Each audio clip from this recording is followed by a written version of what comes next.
अस्सलाम वालेकुम, welcome back students. I am Mohammad Asif Farid, your biology tutor. और आज हम पढ़ेंगे हमारा पार्ट 1 बायोलॉजी के अंदर चैप्टर सेकंड हमने शुरू किया है, जिसको हम बोलते हैं बायोलॉजिकल मॉलिक्यूल्स। और जो हमारा आज का टॉपिक है, ये हमारा टॉपिक है अबाउट डीएनए। तो आज हम पढ़ेंगे टोटली इंफॉर्मेशन जो हमारे पास है वो अबाउट डीएनए है, उसकी हम बात करेंगे। तो सबसे पहली बात ये है, मैंने यहाँ मेंशन किया है, ये पहले से हम लोग जानते हैं कि जो डीएनए है ये एक विरासती मादा है, इसको हम बोलते हैं हेरेडिटरी मटेरियल। तो डीएनए जो है इट इज हेरेडिटरी मटेरियल, ये हमारी पहली बात है। और बहुत ही सिंपल पॉइंट है, हम जानते हैं कि जो भी हमारी सारी प्रॉपर्टीज हैं, जो हमारी सारी जेनेटिक इंफॉर्मेशन है, वो सारी डीएनए के अंदर जो है वो स्टोर होगी। और डीएनए ही वो मॉलिक्यूल है जो कंट्रोल करेगा all the activities of the cell. और आप जानते हैं कि जो ऑर्गेनिज्म होते हैं उनका स्ट्रक्चरल और जो फंक्शनल यूनिट है वो सेल होता है। तो हम ये कह सकते हैं कि जो डीएनए है वो कंट्रोल कर रहा है all the activities of cell या लाइफ आर लाइफ, ठीक है ना। तो DNA control all the activities of cell or life. जो हमारा थर्ड पॉइंट है, अब हमने देखना है कि प्रीवियस लेक्चर के अंदर हम बात कर चुके हैं कि जो डीएनए होता है, जो न्यूक्लिक एसिड होता है, उनके अंदर आपको मिलते हैं न्यूक्लियोटाइड्स। तो हमने देखना है कि डीएनए के अंदर कौन से न्यूक्लियोटाइड मिलेंगे आपको। तो डीएनए जो है it is made up of 4 types of nucleotide. तो आपको यहां पर लिखा दिख रहा है। तो जो डीएनए होता है इसके अंदर आपको मिलेंगे 4 टाइप के न्यूक्लियोटाइड्स आपको यहां पर मिलेंगे। तो ये आपका शॉर्ट क्वेश्चन भी है कि write down the 4 types of nucleotides present in the DNA. तो नीचे मैंने ब्लू मार्कर से उनके नाम लिखे हैं, आपको यहां पर दिख रहा है। तो पहला नाम मैंने यहां लिखा है डी एडिनोसिन मोनोफॉस्फेट। तो आपको याद होगा, मैंने आपको सिखाया था प्रीवियस लेक्चर में कि जो हमारे पास न्यूक्लियोटाइड होता है उसके 3 पार्ट होते हैं। तो जो डी का वर्ड है वो राइबोस शुगर के लिए है, और जो एडिनोसिन है ये नाइट्रोजन बेस है, और साथ फॉस्फेट है। तो तीनों पार्ट्स यहां पर पूरे हैं। तो डी एडिनोसिन मोनोफॉस्फेट ये एक न्यूक्लियोटाइड है, फिर डी गुआनोसिन मोनोफॉस्फेट ये दूसरा न्यूक्लियोटाइड है, ऐसे ही डी साइटिडीन मोनोफॉस्फेट ये थर्ड न्यूक्लियोटाइड है, और लास्ट पे जो आपके पास यहां पर है डी थाइमिडीन, तो ये टी है। तो डी थाइमिडीन मोनोफॉस्फेट ये हमारे पास जो है वो 4th न्यूक्लियोटाइड है। तो हमने अभी तक क्या बात की है, हमने अभी तक ये बात की है कि जो डीएनए है वो एक विरासती मटेरियल है, वो एक हेरिडिटरी मटेरियल है। फिर हमने कहा कि ये कंट्रोल करेगा all the activities of the cell or the life. तो पूरी जो जेनेटिक हमारी इंफॉर्मेशन है वो डीएनए में स्टोर्ड है। और फिर हमने सीखा कि डीएनए के अंदर जो है वो 4 टाइप्स के आपको मिलते हैं न्यूक्लियोटाइड्स, और उनके नाम देखे हम लोगों ने कि D adenosine monophosphate, guanosine, cytidine और थाइमिडीन। और यहां पर मैंने लिखा है, ये सबसे अहम पॉइंट है आपका। जिस तरह आपको याद होगा कि प्रोटीन के अंदर हमने कहा था कि वहां आपको मिलते हैं अमीनो एसिड्स। तो जो प्रोटीन के अमीनो एसिड हैं उनके अंदर आपको मिलता है पेप्टाइड बॉन्ड। फिर आपको याद होगा कि जो मोनोसैकेराइड जो 2 आपस में कंबाइन करते थे, बॉन्ड का नाम था ग्लाइकोस्टिक बॉन्ड। आज हम पढ़ रहे हैं कि जो न्यूक्लियोटाइड्स हैं, इट्स लॉजिकल पॉइंट है कि ये जो न्यूक्लियोटाइड्स हैं ये डीएनए के अंदर अकेले अकेले नहीं होंगे बल्कि कंबाइंड होंगे।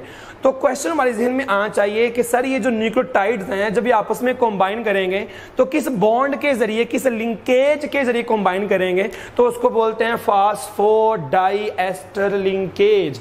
ये पॉइंट आपने याद रखना है कि जो आपके पास 2 न्यूक्लियोटाइड्स हैं उनके दरमियान जो लिंकेज है उसको हम बोलते हैं फास्फोडाइएस्टर लिंकेज। तो मैंने यहां लिख दिया है कि जो न्यूक्लियोटाइड्स हैं they are linked by the phosphodiester linkage. तो ये हमने फर्स्ट पार्ट हमारा डील किया है अबाउट डीएनए। अब हम जाएंगे हमारे नेक्स्ट पार्ट की तरह। तो यहां पर आपको दिख रहा है, तो अब हमने ये चीज अंडरस्टैंड कर ली है कि जो हमारे पास न्यूक्लियोटाइड्स हैं वो आपस में जो है वो कंबाइन करेंगे।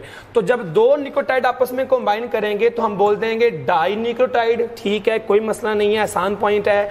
और जब 3 न्यूक्लियोटाइड जो हैं वो आपस में कंबाइन करेंगे तो हम उन्हें बोलेंगे ट्राई न्यूक्लियोटाइड। तो ये बहुत आसान पॉइंट है हमारे पास।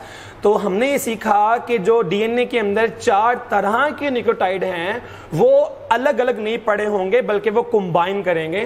तो जब दो न्यूक्लियोटाइड कंबाइन करेंगे तो बोलेंगे डाई न्यूक्लियोटाइड, ऐसे बोलेंगे ट्राई न्यूक्लियोटाइड, और ऐसे ही क्योंकि डीएनए के अंदर बहुत ज्यादा न्यूक्लियोटाइड हैं तो हम बोल देंगे पॉली न्यूक्लियोटाइड चेन। तो जो डीएनए होता है वो पॉली न्यूक्लियोटाइड चेन होगा। अब यहां पर मैंने एग्जांपल मेंशन की है एनएडी, जो कि एक डाई न्यूक्लियोटाइड है, ठीक है। तो हमने एक एग्जांपल चूज की है एनएडी, इसका पूरा नाम मैंने यहां नीचे लिखा है निकोटिनामाइड एडेनिन डाई न्यूक्लियोटाइड, ये इसका पूरा नाम है एनएडी का। और आपको उसके नाम के अंदर ही दिख रहा है कि मैंने यहां लिखा है डाई न्यूक्लियोटाइड। तो आपको एमसीक्यू याद रखना चाहिए कि जो एनएडी है वो एक ट्राई न्यूक्लियोटाइड है या वो एक डाई न्यूक्लियोटाइड है। तो हमें पता लग गया है कि जो एनएडी है वो एक डाई न्यूक्लियोटाइड है। अब हमारे जहन में क्वेश्चन यहाँ चाहिए कि जो एनएडी है ये एक डाई न्यूक्लियोटाइड तो है, लेकिन इसका रोल क्या है? तो हमारे सेल्स में, हमारी बॉडी में, हमारे रिएक्शंस में क्या काम करेगा? तो ये काम करता है as a important coenzyme in several oxidation reduction reactions. तो आपने याद रखना है कि जो हमारे पास एनएडी होता है वो एक इंपॉर्टेंट कोएंजाइम है, हमारे एंजाइम्स की हेल्प करता है, ये काम करता है एज अ कोफैक्टर और बहुत सारे जो रिएक्शंस रेस्पिरेशन के हैं उसे पूरा करने में हेल्प करेगा, ठीक है। तो इस पार्ट में हमने क्या सीखा? इस पार्ट के अंदर हमने बात की है कि जो दो न्यूक्लियोटाइड्स हैं वो कंबाइन करेंगे to produce the dinucleotide, ऐसे बनेगा ट्राई न्यूक्लियोटाइड। और फिर हमने देखा, हमने एग्जांपल ली है एक डाई न्यूक्लियोटाइड की, दैट इज द NAD। अब हमारा जो नेक्स्ट पॉइंट है वो हमारे पास एक साइंटिस्ट है एरविन चार्गफ। तो ये क्वेश्चन काफी फेमस है बोर्ड में कि what was the work of Erwin Chargaff.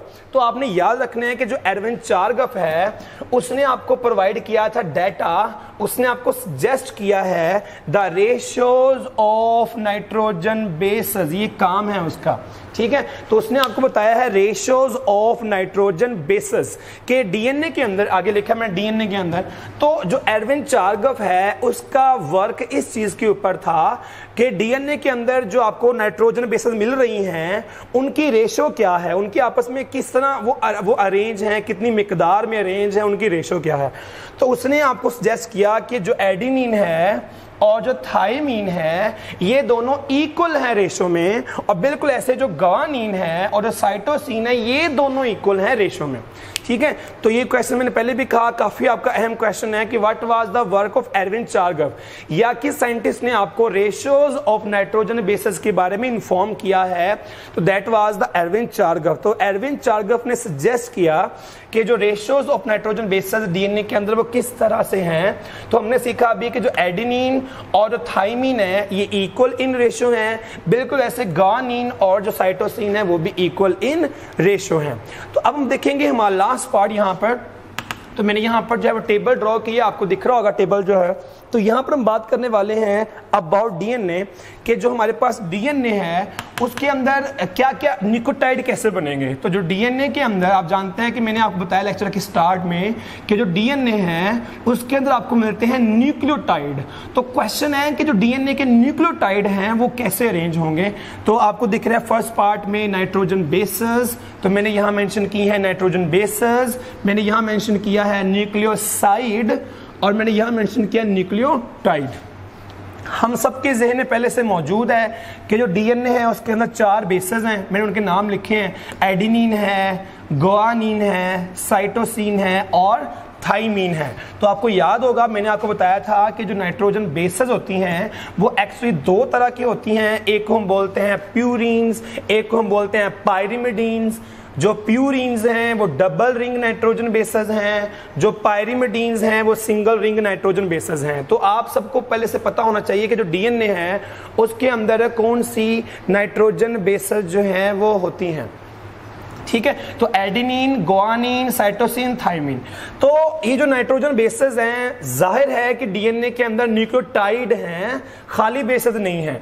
तो अब देखेंगे न्यूक्लियोसाइड कैसे बनेगा। तो पहले से हम जानते हैं कि डीएनए के अंदर जो राइबोज शुगर है वो डीऑक्सी वाली होती है, जो तो उसे बोलेंगे डीऑक्सी राइबोज। हमें हमारे ज़हन पहले से ये पॉइंट है, मैंने आपको सिखाया था कि डीऑक्सी राइबोज के अंदर है पेंटोज शुगर के अंदर है कार्बन नंबर 2 पे O नहीं होता, तो डीऑक्सीराइबोज एंड नाइट्रोजन बेस। तो व्हाट इज न्यूक्लियोसाइड? तो in the previous lecture we have studied about the nucleoside. तो I said the combination of deoxyribose या sugar and the base is called nucleoside. तो जब adenine के अंदर आप sugar डाल दोगे तो बन जाएगा डी एडिनोसिन। तो आपको दिख रहा है, तो जो डी का वर्ड है वो एक्चुअली किसको प्रेजेंट कर रहा है, वो शुगर का बता रहा है आपको। तो ये डी एडिनोसिन, ये डी गुआनोसिन, सारे ऐसे लगा लेंगे। डी साइटिडीन, तो ये साइटिडीन है और ये थाइमिडीन है, और डी थाइमिडीन। तो जो सेंटर के अंदर आपको दिख रहा है वो न्यूक्लियोसाइड है, और जो बिल्कुल लास्ट में आपको दिख रहा है ये वाला, ये न्यूक्लियोटाइड है। तो मैंने यहां लिखा है कि जो न्यूक्लियोटाइड है वो कैसे अरेंज होगा। तो शुगर होगी, उसके अंदर नाइट्रोजन बेस होगा और साथ क्या होगा, फास्फोरिक एसिड। तो जब ये कंबाइन करेंगे आपस में तो इससे क्या बनेगा, इससे बनेगा डी एडिनोसिन मोनोफॉस्फेट, तो D guanosine monophosphate, D cytidine monophosphate और डी थाइमिडीन मोनोफॉस्फेट। तो ये हमारा टॉपिक था आज का। तो पहले देखेंगे हमने आज क्या सीखा है। तो हमारा आज का टॉपिक था डीएनए के बारे में। हमने शुरू किया कि डीएनए जो है वो हेरेडिटरी मटेरियल है, it control all the activities of cell, it is made up of 4 types of nucleotides. हमने उनके नाम रखे और फिर हमने देखा कि जो न्यूक्लियोटाइड्स हैं उनके दरमियान बॉन्ड का नाम क्या है।